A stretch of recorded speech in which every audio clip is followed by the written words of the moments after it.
The reservation was made 3 weeks ago. Sloane Whitfield had called the Wren table on a Tuesday morning, Miles still eating cereal at the kitchen counter, his spoon making lazy circles in the milk. "Table for 3, please. October 14th, 7 o'clock. It's my son's birthday." The woman on the phone had said, "How lovely. We'll make it special." Sloane had believed her. She believed a lot of things back then. Now it was 7:22 p.m. on October 14th, and the table was set for 3. The balloon Miles had picked out himself, blue, shaped like a T-Rex, was tied to the empty chair. The chair with no person in it. The chair that belonged to Derek. Miles was wearing the navy flannel shirt Sloane had ironed last night. His hair was combed back, one stubborn piece curling up at the crown no matter what she did. And I sat perfectly straight, hands folded on the table, eyes fixed on the front door of the restaurant, with the kind of patience that only children have. The kind that doesn't know yet it might be wasted. "Is Daddy almost here?" "He's on his way, baby." Sloane looked at her phone under the table. 17 missed calls, 0 replies. The restaurant was warm and quiet, the way Brooklyn Heights restaurants always were on Friday evenings, candlelit and unhurried, East River glittering through the tall windows, the distant skyline of Manhattan burning gold in the distance. Every other table was full. Couples, families, people who had shown up for each other. At 7:30, the waiter brought out the cake. Chocolate with green frosting dinosaurs. Miles had spent 4 minutes at the bakery choosing which one. He'd chosen the one with the biggest teeth. "Should we wait?" the waiter asked softly, looking between Sloane and the empty chair. "No," Sloane said. "We don't need to wait." She lit the 5 candles herself. Miles leaned forward, cheeks puffed, the whole small weight of his hope concentrated in one breath. He blew them all out at once. The restaurant applauded. Sloane clapped and smiled and took the photo and sent it to Derek. Delivered. No read receipt. She was already putting the phone back in her purse when she glanced toward the far corner of the room. And her hands went completely still. Derek was already here. He just wasn't at their table. He was sitting at the corner table by the window. The one with the low lighting and the view of the bridge. The one couples asked for when they wanted to be private. And Sloane knew because she had asked for it herself 7 years ago, the first time Derek brought her here. "That table," she had said, pointing. "The one that feels like a secret." He had laughed and asked the host, and they had gotten it. Tonight, someone else was sitting across from him. A woman in a dark dress, blonde hair swept to one side, one hand resting on the table close to his. Not touching, just close. The way you sit near someone when touching is already understood. Derek was leaning toward her, not much, just slightly, the way the body moves toward the warmth without being told to. Then he kissed her hand.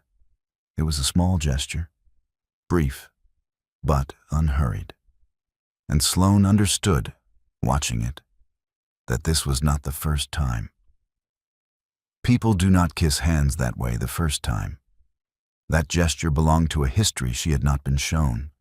Miles was saying something about the frosting dinosaur. Sloane turned back to him, smiled, answered. She did not know what she said. She moved through the next 4 minutes on a layer of herself she didn't know she had. The layer that functions when the real self goes somewhere quiet to absorb a shock. Then Derek looked up. Their eyes met across the restaurant. He went completely still. 3 full seconds. Then his expression arranged itself into something controlled. The face he wore in boardrooms when things weren't going well, but he needed the room to believe they were. He stood up, excused himself from the woman, walked toward Sloane's table.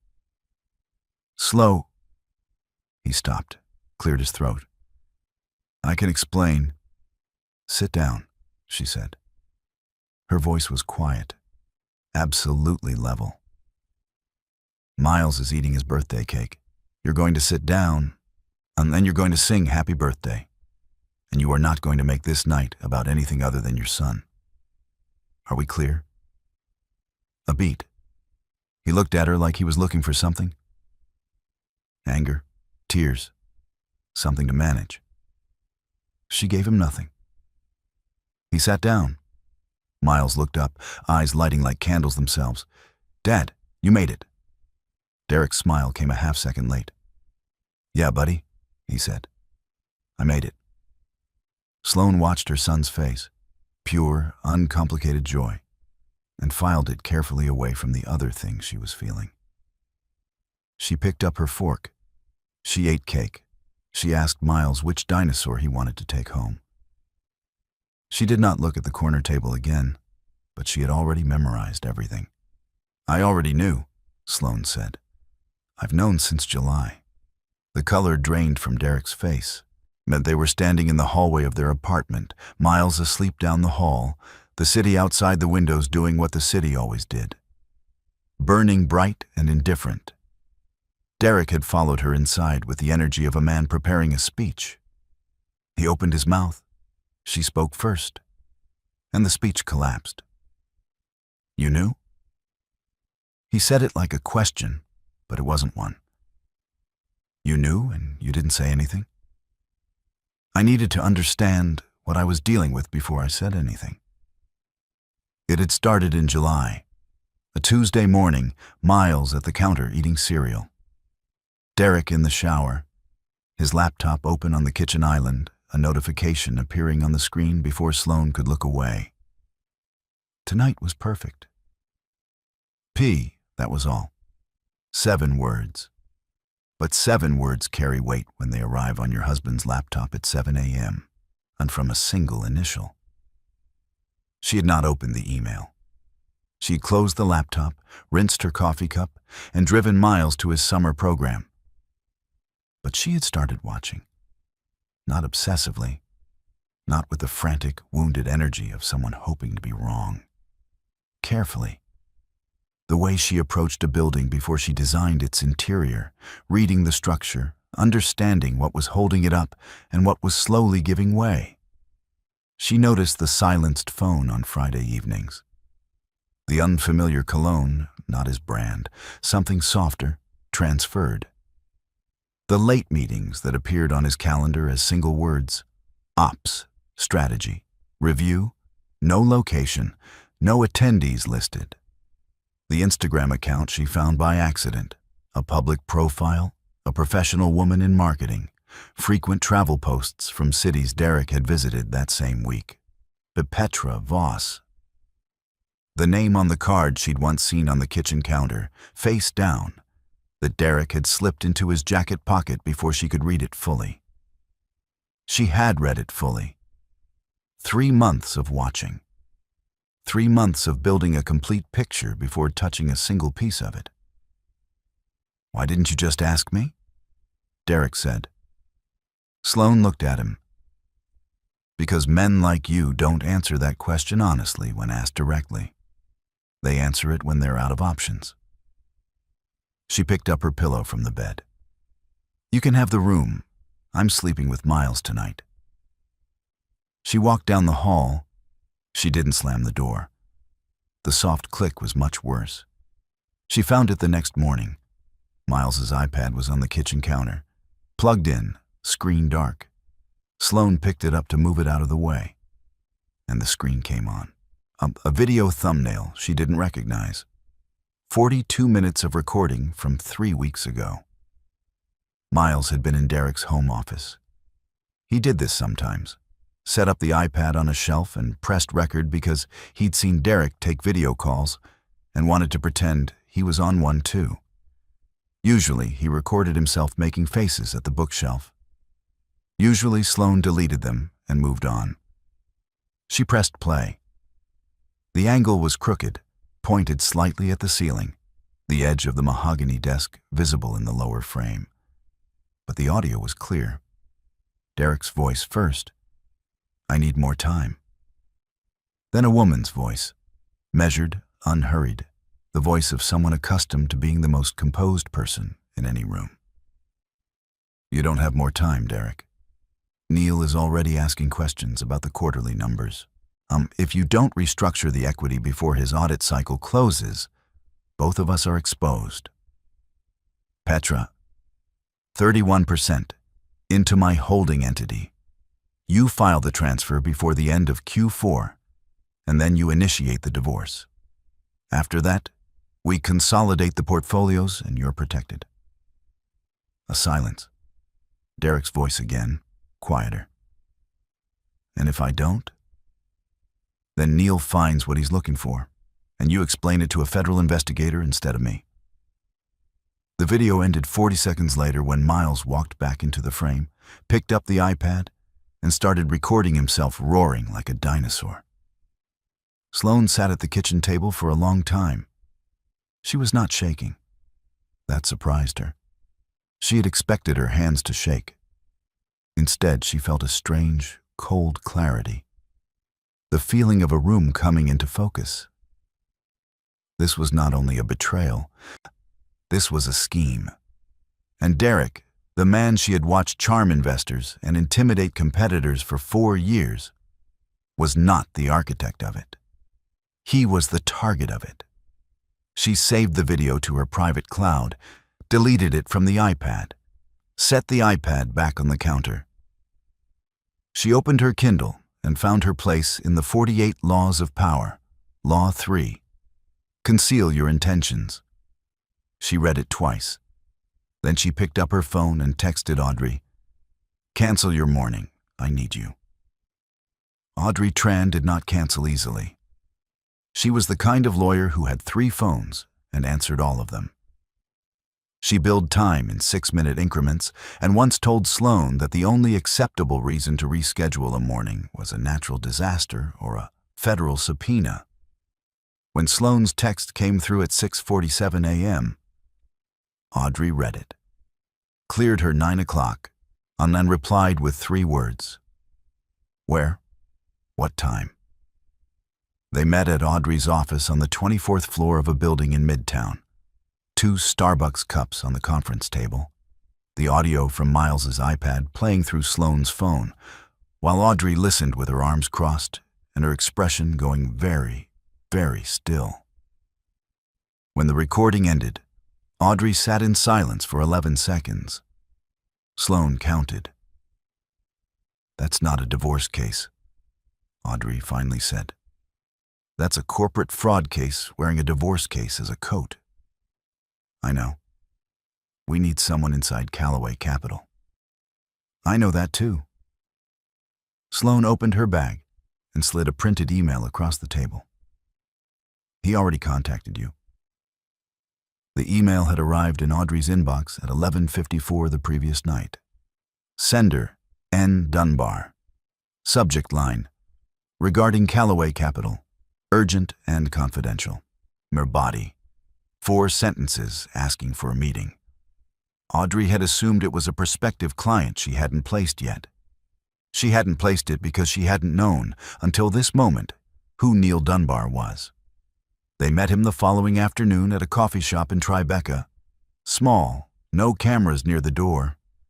The kind of place where the ambient noise swallows conversation. Neil Dunbar arrived 5 minutes early. He was already seated back to the wall, watching the entrance. A man who had been looking over his shoulder for a while. "6 months ago," he said without greeting, "Petra Voss came to me with documentation of a transaction I handled in 2019. Nothing criminal, but interpretable. She made clear what she wanted in exchange for her silence. Which was my cooperation, my silence on the equity restructuring, and my authorization codes for the Q4 audit cycle." He placed a folder on the table. 3 months of internal emails, wire transfers, shell company registrations in Delaware and the Cayman Islands. "Why come forward now?" Sloane asked. Neil looked at her directly. Because I watched what she did to the last two men who trusted her. And because I have a daughter your age. He pushed the folder an inch closer. And because some things are just wrong. The call came that evening. Sloane was putting Miles to bed, reading him the dinosaur book for the fourth night in a row, because Miles believed that if something was good, once it was good forever. Her phone buzzed on the nightstand. Unknown number. She let it go to voicemail. The voicemail said, "Sloane, this is Greta Calloway. I think it's time we spoke honestly, and I'll be home tomorrow evening. Come at 6. Sloane had spent 4 years being mildly afraid of Greta Calloway. The woman was precise, direct, and sparing with warmth in ways that could easily be mistaken for coldness. She wore her silver hair short and her opinions stated plainly. She had shaken Sloane's hand at their first meeting and said, "Derek speaks highly of you. Let's see if he's accurate." She was not a villain. She was simply a woman who did not perform softness she didn't feel. And Sloane had always interpreted that as disapproval. She arrived at the Upper East Side brownstone at 6 the next evening. The house was quiet and ordered. Books on every surface. A fireplace with low flames. Greta was standing at the window with a cup of tea, and she didn't turn around immediately, the way people don't when they're deciding exactly what to say. "I never liked Petra Voss," she began. Not the first time Derek mentioned her. Not the second time. There's a kind of intelligence that exists entirely in service of acquisition. She had that kind. She looked at every room the way an appraiser looks at furniture. She turned around. Her face was composed, but not unkind. "I did not raise a good man," she said flatly. "I raised a capable man. There's a difference, and it took me too long to understand which one I had. So I did what I could with what I knew." She crossed to the writing desk, opened the top drawer, set a document in front of Sloane. It was a trust deed dated 4 years ago, 2 weeks before the wedding. Greta had placed the Tribeca penthouse, her gift to Derek, into a co-beneficiary trust, and the second beneficiary, Sloane Whitfield. "You protected me before you even knew me," Sloane said. "I knew enough," Greta replied. "A woman who irons her son's shirt before his birthday dinner knows what matters. Derek has never ironed anything in his life." She poured a second cup of tea and set it in front of Sloane. "There's one more thing. Rowan Mercer called me last week. He's been asking about you." She almost didn't go. Sloane sat in her car outside Mercer's studio for 4 minutes, watching people move on the Soho sidewalk before she got out. The building was a converted cast iron factory, exposed brick, arched windows, afternoon light falling in long rectangles across the entrance. The kind of building that looked like someone had loved it carefully back to life. She pushed open the door. Rowan Mercer was standing at a drafting table with his back to the entrance, studying something. He was tall, slightly rumpled in the way of people who don't notice clothes. Hair silver at the temples in a way that had apparently arrived early and stayed. He turned when he heard her footsteps, and his expression did something she wasn't prepared for.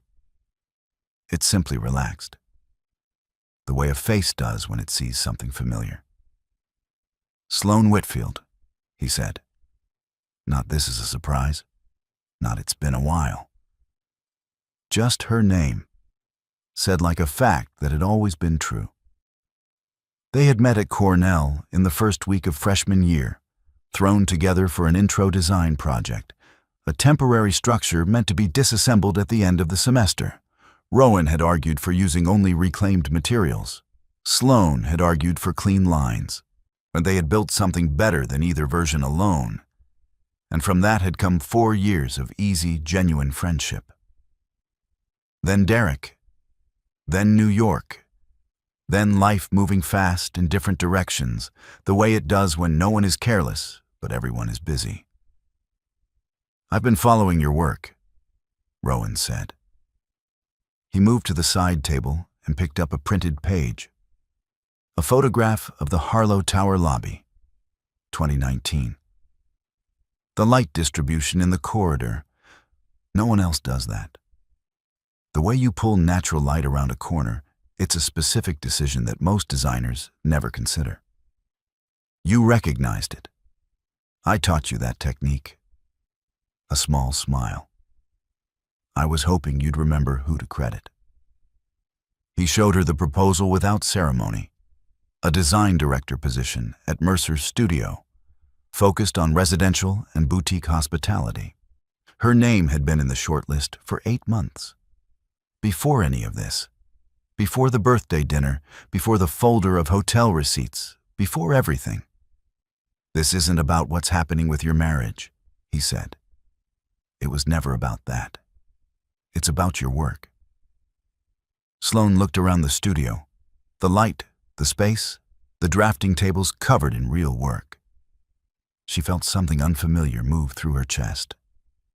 Something like recognition. "When do you need an answer?" she asked. "Whenever you're ready," he said. "I've waited this long." The filing arrived on a Monday morning. Audrey called at 8:14 a.m. while Sloan was dropping Miles at school, her voice carrying the specific flatness of a lawyer who has read something infuriating and is choosing not to transmit that directly. "Come to the office. Don't stop for coffee." "I have coffee." The document was 42 pages. Petra Voss's legal team, a firm in Midtown whose letterhead alone cost more than most people's monthly rent, had filed a civil action claiming Petra was a de facto strategic partner of Callaway Capital, entitled to 15% equity based on a verbal agreement supported by written communications. They had included exhibits, emails, calendar invites, a consulting framework document bearing Derek's signature. "She prepared this months ago," Audrey said. "This is not a reaction. This is a plan." Attached to the main filing was a secondary document, a petition requesting temporary asset freeze on all Callaway Capital equity pending resolution of the partnership dispute. If granted, Derek would lose operational control of his own company while the case worked through the court system. It could take 18 months. In that window, Petra's holding entity in Delaware could maneuver freely. "She's trying to freeze the board out before anyone can vote against her," Sloan said. "Correct. And she filed it before we filed the divorce petition, which means she gets to set the narrative first."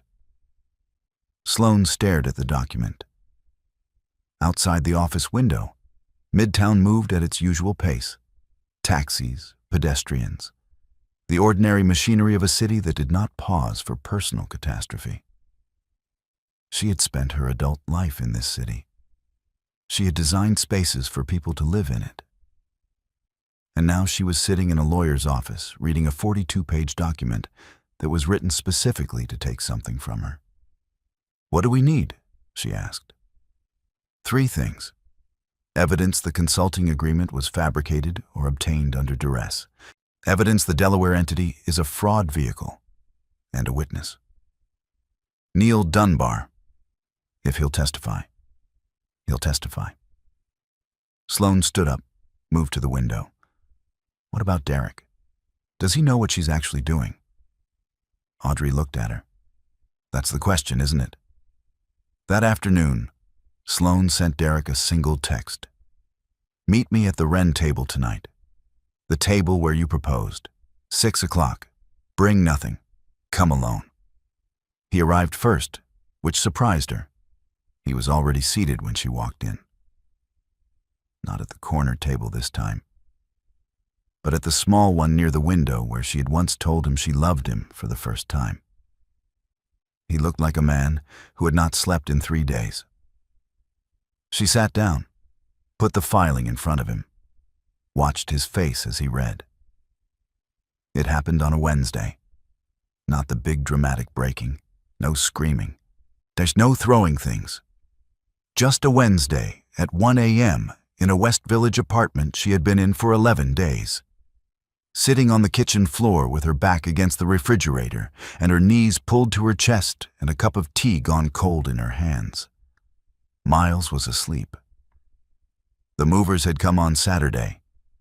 The apartment was small, genuinely small, not Manhattan small. 2 bedrooms, galley kitchen, a window in the living room that looked out onto the side wall of the building next door.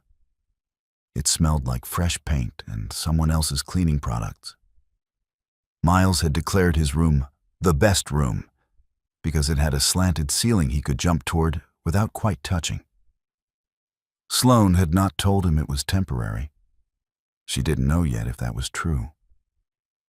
On the kitchen floor at 1 a.m., she let herself do the things she had not allowed herself to do in front of anyone.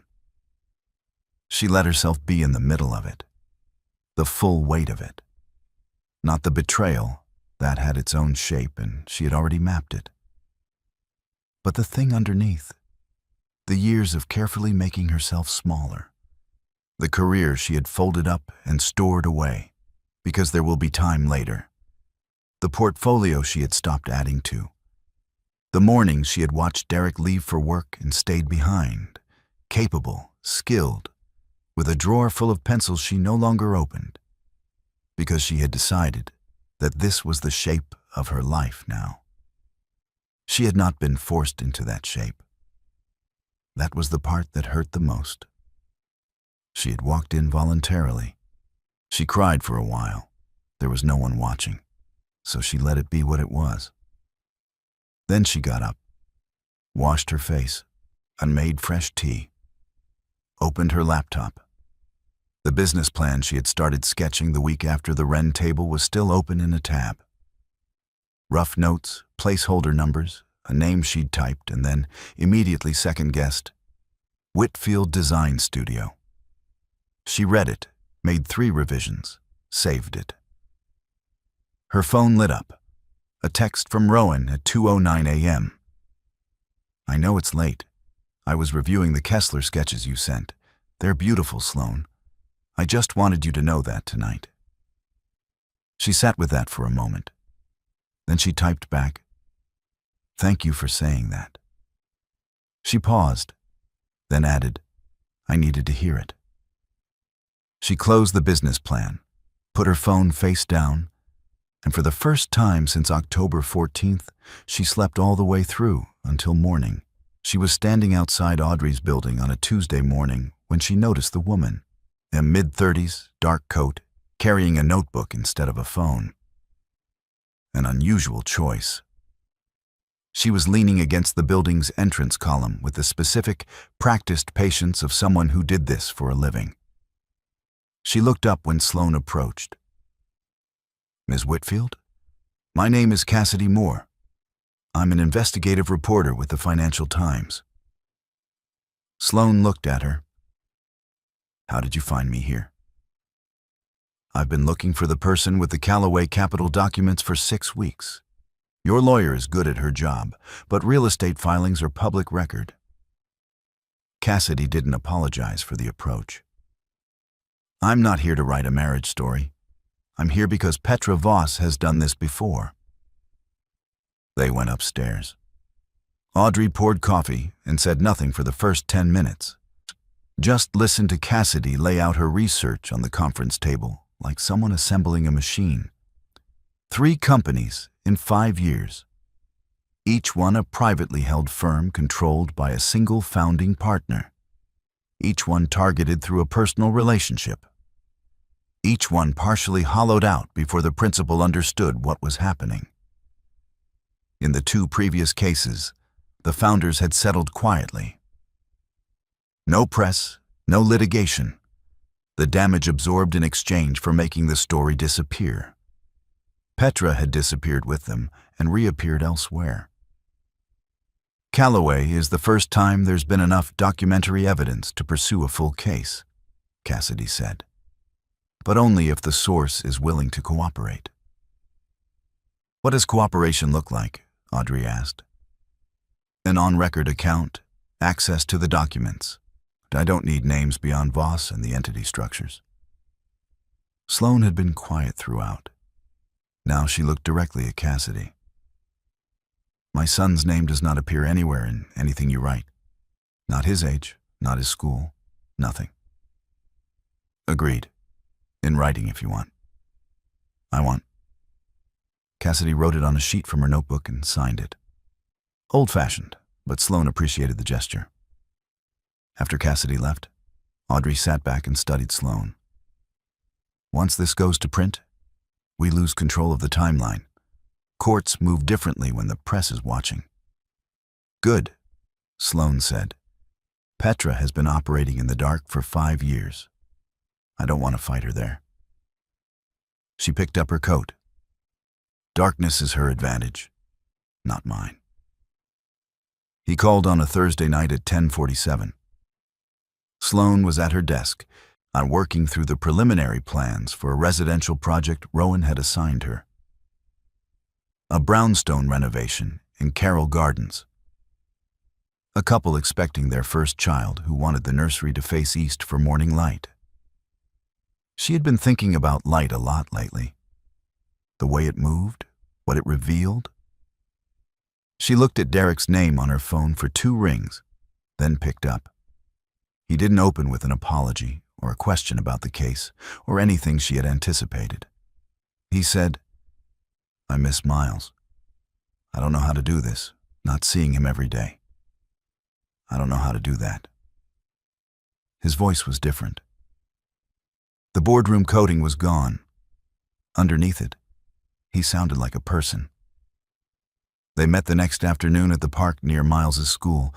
Miles ran immediately for the climbing structure, the one shaped like a pirate ship, and within 60 seconds was at the top, negotiating a truce between 2 other children about who had arrived at the crow's nest first. Derek and Sloane sat on the bench behind him. I'm not going to ask you to come back, Derek said. He was watching Miles, not her. I know that's not, I'm not going to ask you that. Okay. I just want to understand something. You watched for 3 months. You knew.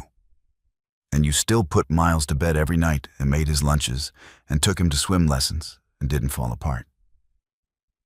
Of course I didn't fall apart, Sloane said. He's my son. Derek was quiet for a moment. I lost the thread, he said finally. That's the only way I know how to say it. I had everything. A real thing. I had you and Miles, and something real. And I got so deep into building the company that I lost the thread of why I was doing it. And Petra was. She never looked like she needed anything from me. I mistook that for strength. I was wrong about what strength looks like. Sloane said nothing. Let it land. I know this doesn't fix it. No, she agreed. It doesn't. But I need you to know I'm not the same person I was at that table. Miles shouted from the top of the pirate ship. Dad, watch this. He jumped from the 3rd step, landed in the wood chips, threw both arms up. Derek stood up, clapping. Yeah, buddy, that's it. And for one unguarded second, watching his face, Sloane believed him. Not that it changed anything. But she believed him. Neil Dunbar called Audrey at 9:51 on a Friday night. He didn't say much, but he said there had been 2 men outside his building that evening. Standing on the sidewalk across the street, not speaking, just present. The particular kind of present that communicates a message without requiring words. They had been there for 40 minutes. Then they left. She knows, he said. Audrey called Sloane immediately after. They met at Audrey's office at 11 p.m. Audrey still in the clothes she'd been wearing at dinner, Sloane in a coat pulled over her pajamas. Both of them functioning on coffee and the specific adrenaline of a problem requiring immediate solutions. If Neil withdraws, we lose the inside corroboration, Audrey said. The documents alone are strong, but testimony transforms them. He won't withdraw, Sloan said. He's been carrying this for 6 months. He's not afraid of her. He's been choosing the right moment. She called Neil. He answered on the first ring. She told him they were moving up the timeline, that Audrey was filing for protective witness status first thing Monday morning, and that Cassidy Moore's article would publish before the court date, removing Petra's cover before she had time to maneuver. "Are you certain about the reporter?" Neil asked. She signed her commitment in a notebook with a fountain pen. I found that reassuring. A pause. Then, almost nothing, but Sloan caught it. A small exhale that might have been a laugh. All right, Monday. After the call, Sloan sat in the conference room while Audrey drafted the protective filing. The city outside the windows was doing what it always did at midnight. Still lit, still moving, indifferent and magnificent. She opened her laptop to review the Kessler Project measurements for the 3rd time because her hands needed something to do. At 2:17 a.m., Rowan texted, "Still at the studio, working on the Meridian proposal. Can't sleep. You?" "Same," she typed. "Carroll Gardens brownstone, east-facing nursery. Good choice. What's the window dimension?" She sent him the spec sheet. He responded in 4 minutes with a note about the sill depth, a detail she hadn't considered, but was immediately right. They went back and forth for an hour. No mention of Petra, the case, Derek, any of it. Just the work. Just the particular pleasure of thinking through a problem with someone who thinks the same way you do. At 3:30, she closed the laptop and felt not okay, exactly, but steadied. She drove home through empty streets and checked on Miles twice before she finally slept. The article published at 6 a.m. on a Thursday. Financial Times. Investigative. Cassidy Moore's byline.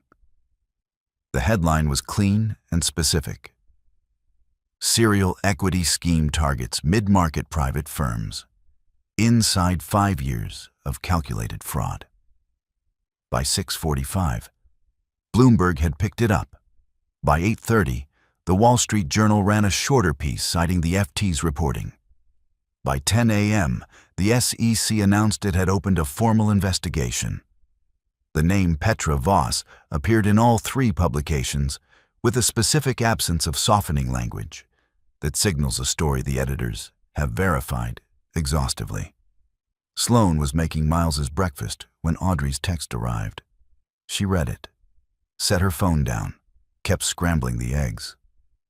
"Moms, you're doing it wrong," Miles said from his chair. "I know how to scramble eggs." "You're going too fast. You have to go slow or they get rubbery."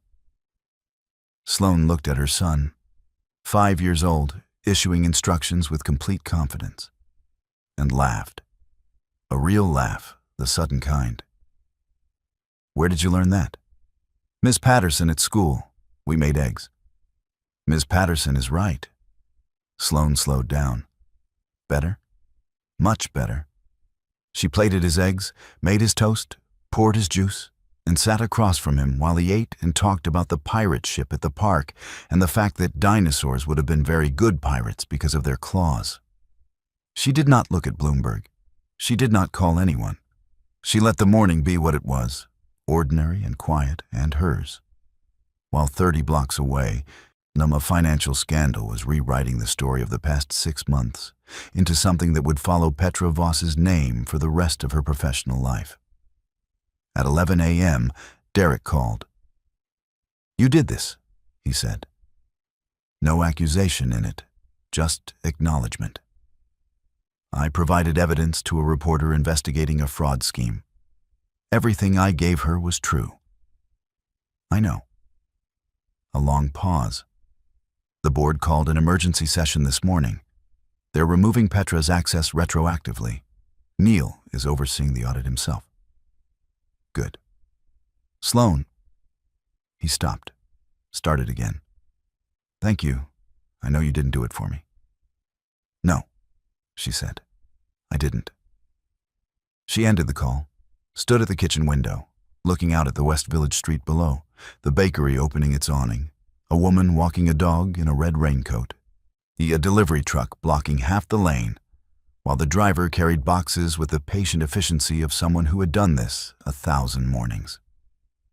Ordinary, continuous, still moving forward. She put on her coat and went to work. The second filing arrived on a Friday afternoon.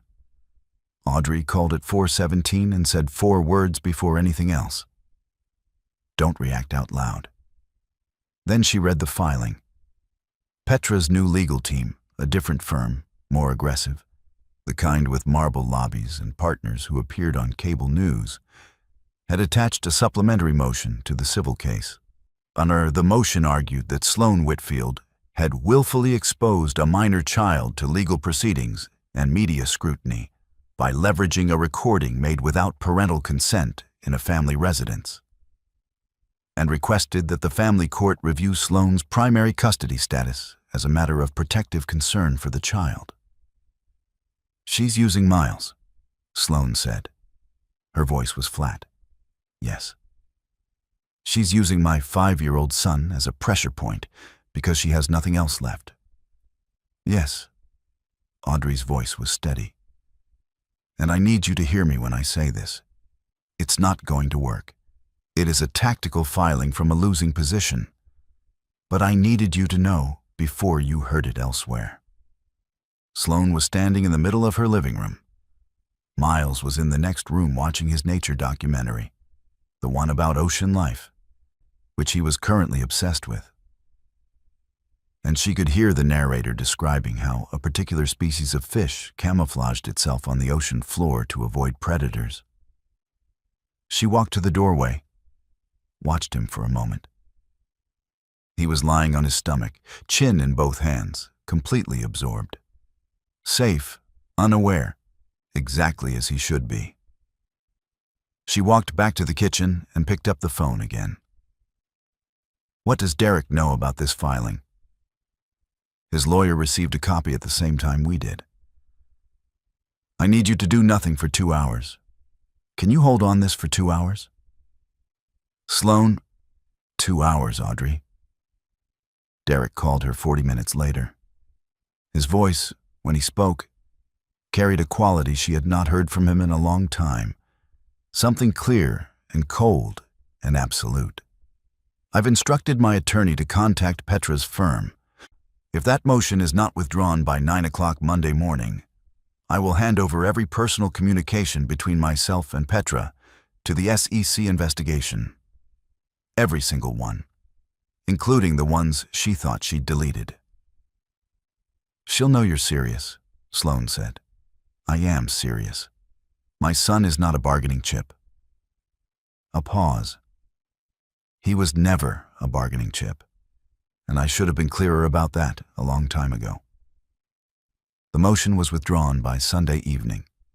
The letter arrived by courier on a Wednesday morning. Sloan signed for it before she looked at the return address, a law firm she didn't recognize, based in Delaware.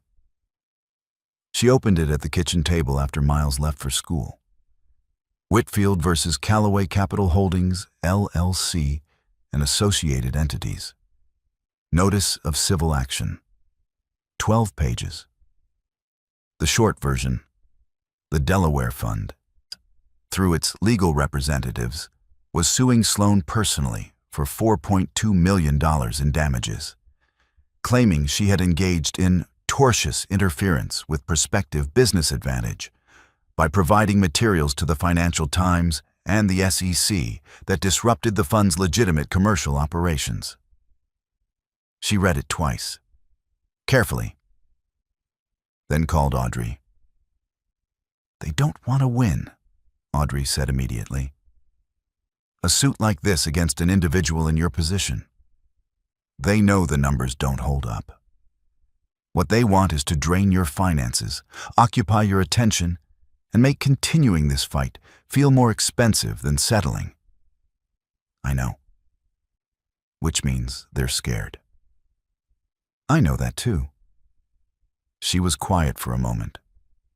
Outside the window, the West Village was doing its Wednesday morning routine. The woman from 4B walking her terrier, and the dry cleaner pulling up the security gate. The FedEx truck double-parked and unconcerned. I need to be at the family court filing tomorrow, and I need money for the defense. What does that look like? Audrey gave her the number. It was not small. Sloane hung up, sat for a moment, then opened her laptop and wrote a single email to Rowan. I need to accelerate the start date at the studio. Can we sign the contract this week and advance the first month's salary? The reply came in 11 minutes. Contract ready to sign this afternoon. Advance transfers in 48 hours. And Sloane, if you need more than that, come tell me directly. No emails. She exhaled. Then her phone rang again. Audrey calling back. Voice different now. Lighter, almost surprised. You're not going to believe this. Greta Calloway just called me. Apparently she spent her morning with her personal attorney reviewing the Delaware Fund's corporate filings. They failed to register a required New York State foreign business entity disclosure when they established operations here. They literally cannot file suit in New York courts. Sloane sat perfectly still for 3 seconds. She was a corporate attorney for 30 years, she said. Apparently she still is, when motivated. The suit was dismissed on procedural grounds before the end of the week. No hearing, no motion. Just a case that ceased to exist because a retired attorney in an Upper East Side brownstone had spent one morning being thorough. They arrested her at JFK on a Tuesday morning. Gate B-17, the 745 to Zurich. 2 federal agents and 1 SEC investigator, approaching from either side as she presented her boarding pass, on the kind of approach where she would have known before they spoke. The kind where running was not an option and had perhaps never really been. Sloane did not see it happen. She heard about it from Audrey at 8:03 a.m. via text message, 3 words and a link to the AP wire. She was standing in her kitchen making coffee when her phone buzzed on the counter. She picked it up, read it, set it back down, poured her coffee, sat at the table. In the room next to her, Miles was getting dressed, narrating his process to himself the way he always did in the morning. A running commentary on socks, the injustice of collared shirts, the relative merits of the blue backpack versus the green one. She could hear him clearly through the wall. His voice was even and unbothered and certain in the way of people who have not yet learned to be otherwise. She did not turn on the news. She did not call anyone to mark the moment. There was nothing in her that needed to perform satisfaction. The work had been done, carefully, methodically, with the help of people who had shown up when she needed them. And the consequence had arrived on its own schedule, as consequences tend to do when the foundation is laid correctly. Petra Voss was charged with securities fraud, wire fraud, and filing a materially false document with the SEC. Her Delaware fund was frozen. The 2 previous companies she had targeted, whose principals had settled quietly and said nothing, both reopened their cases within 72 hours of the arrest. She would not disappear this time. There was too much light on her now. At 9:45 a.m., Sloane was in family court. The hearing was quiet, almost procedural. Both attorneys presented. The judge read the custody agreement as submitted, jointly drafted over 3 sessions by Sloane and Derek through their respective counsel. Primary custody to Sloane. Structured visitation for Derek with a clear schedule and built-in review points. Derek signed without hesitation. He looked at Sloane once before he signed, not asking for anything. Just looking. She nodded once. He nodded back. Outside the courthouse, Audrey squeezed her arm. The October sun was sharp and low, the way it gets in New York when autumn finally means it. "How do you feel?" Audrey asked. Sloane thought about it honestly. "Ready?" she said. "For whatever's next." She almost wore the wrong dress. She had laid out 2 options on the bed the night before. A midnight blue wrap dress she'd bought for a dinner she'd never gone to, and a simple black one she'd had for 3 years and always felt most like herself in. She stood there for 30 seconds and then picked the black one without deciding. The way you make the right choice when you stop overthinking it. The grand ballroom of the Plaza Hotel was exactly what it always was.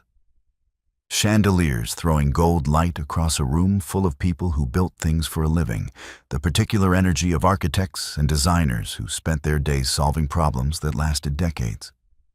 300 guests, a projection screen above the stage displaying the event title. And beneath it, in clean modern type, Mercer plus Whitfield Studio, the Kessler Residential Project. Her name, on that screen, in that room. Sloane stood in the wings with Rowan and took a breath. "You ready?" he asked. She looked at him, and he was wearing a well-fitted charcoal suit and an expression of complete, unhurried confidence. Not confidence in the outcome. Confidence in her, as if the outcome was a detail. "Yes," she said. And she was. They presented together for 22 minutes. The kind of presentation where the room goes quiet, not because they're polite, but because they're genuinely interested. Sloane spoke about spatial memory, about the way people remember not what a room looks like, but how it feels to move through it. Rowan spoke about structural integrity and the obligation of form. The slides were clean. The photographs were beautiful. The work spoke for itself because they had let it. When it ended, the applause came before the MC could speak. Afterward, in the cocktail reception, the 3 partners from different firms handed her cards within 15 minutes. A developer she'd admired for years asked if she took on commercial consultations. Audrey materialized from somewhere, pressed a glass of sparkling water into her hand, and said quietly, "Mercer plus Whitfield. That's really what this is now, isn't it?" It wasn't quite a question. Near the entrance, Sloane saw Greta Calloway standing alone with a glass of wine, watching the room. Their eyes met across the ballroom. Greta raised her glass, almost imperceptibly. Sloane returned the gesture. On the way out, while she was collecting her coat, Rowan appeared beside her. He didn't say anything immediately, just walked alongside her toward the exit. Then, quietly, "I want to ask you something. Not tonight, but soon." "I know," Sloane said. He looked at her. "I've been waiting for you too," she said. 6 months later. The Soho studio smelled like strong coffee and drafting paper, and faintly the cedar from the shelving unit that had arrived last week and taken Sloane and Rowan 3 hours to assemble because neither of them read instructions until it was too late to fix the first attempt. It was a Tuesday morning. The kind of unremarkable, quietly good Tuesday that people who have survived a difficult year learn to receive with both hands. Miles was at school. His room in the West Village apartment, which was no longer temporary, Sloane had signed a 2-year lease in January, was a landscape of books and plastic dinosaurs and a drawing taped to the wall that he had made for her birthday.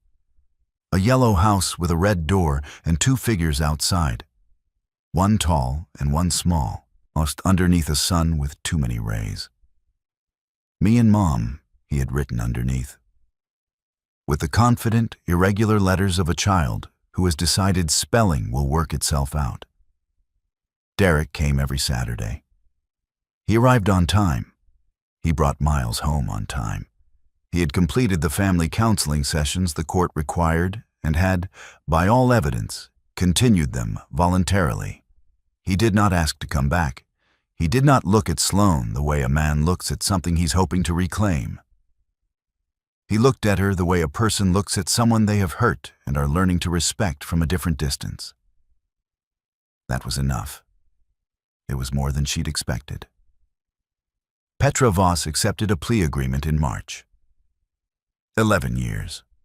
The Delaware Fund dissolved. The 3 companies she had damaged were in various stages of recovery. Her name was in the public record now, and would remain there.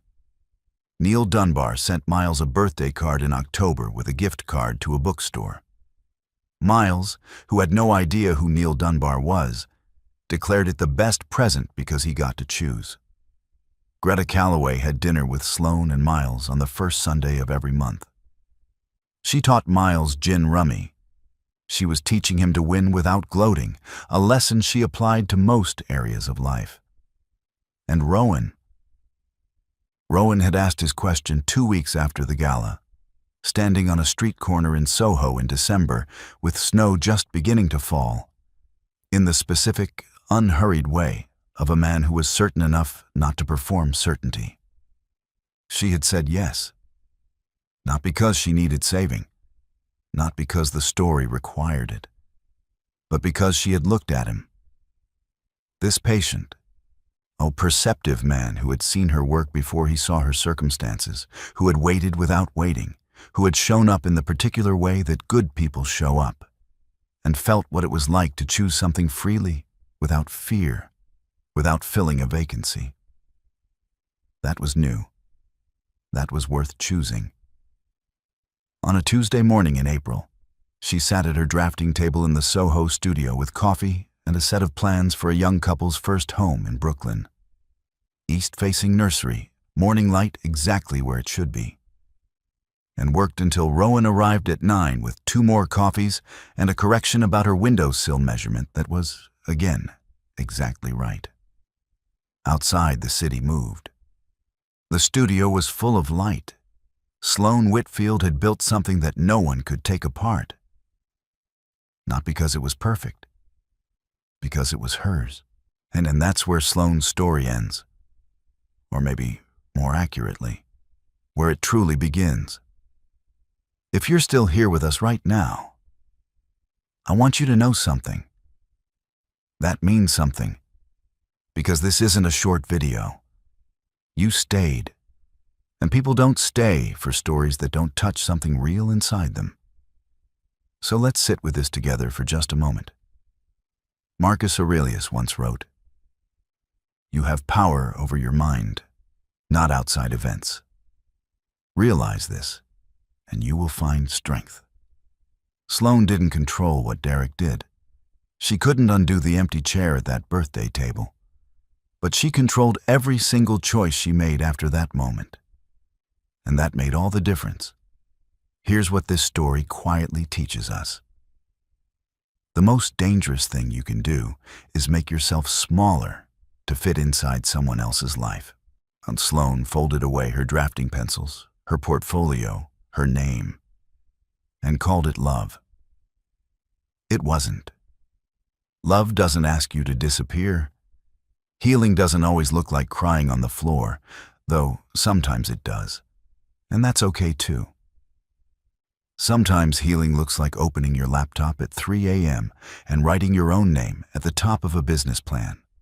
Sometimes it looks like letting someone see your work before they see your wounds. You don't need to be rescued. You need to remember who you were before you started shrinking. If this story reached you tonight, if any part of Sloane's journey felt familiar, please hit that like button right now. Share this with someone who needs to hear it. And if you haven't subscribed yet, do it now. Because we tell stories like this every week, and you deserve to be here for every single one. We'll see you in the next story. This story is a work of fiction created for entertainment purposes. All characters, including Sloane Whitfield, Derek Calloway, Petra Voss, Rowan Mercer, and all others appearing in this narrative, are entirely fictional and do not represent any real individuals, living or deceased. Any resemblance to actual persons, events, organizations, or locations is purely coincidental.